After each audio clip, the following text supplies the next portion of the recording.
The organization, it was founded as the first of its type.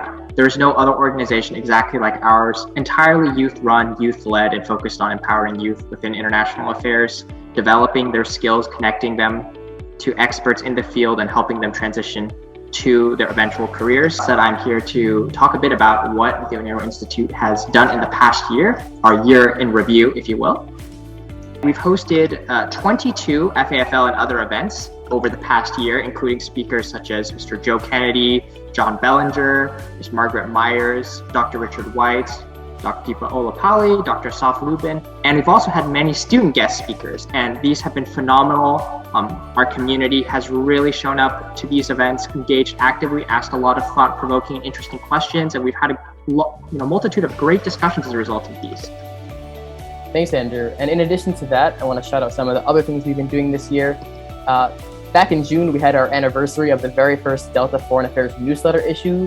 The Delta Foreign Affairs newsletter started out just with a couple subscribers on a Google document. We were editing, we were trying to inform just our immediate community. And now we're at almost 350 subscribers and growing every single week. And another initiative that we've been doing has been the On the Rise podcast, brand new. We have 2 episodes out now, which I strongly recommend that you listen to. And our host, Nicholas Laffer, has been able to kind of go through the Onero community and interview different people who have all these different topics that they're so passionate about. And the first 2 out, if you want to hear more from Andrew and myself, you can go check out the first episode and the second episode with Felipe Dedan, who will also be a presenter this weekend. To help make all of this possible, we've been expanding our team over the past year by quite a lot. We're now up to 32 members, and we hope that we will continue to grow and be able to have more and more team members on board in the Onero community to help us offer more and more to all of our students and all of our researchers and contributors. We want to acknowledge the efforts of someone who was not in the organization, but rather has come to share their wisdom and share their experience in the field of international affairs with these young scholars who are getting into the field now. And that is, some of you may know, as we've been talking about it a lot in the weeks coming up to the summit, and that is the Onero Bridge Award. The Onero Bridge Award is something that we put together this year as a way to acknowledge an exemplary guest speaker that we have hosted over the past year. Onero's values include youth empowerment, leadership development, and intergenerational dialogue.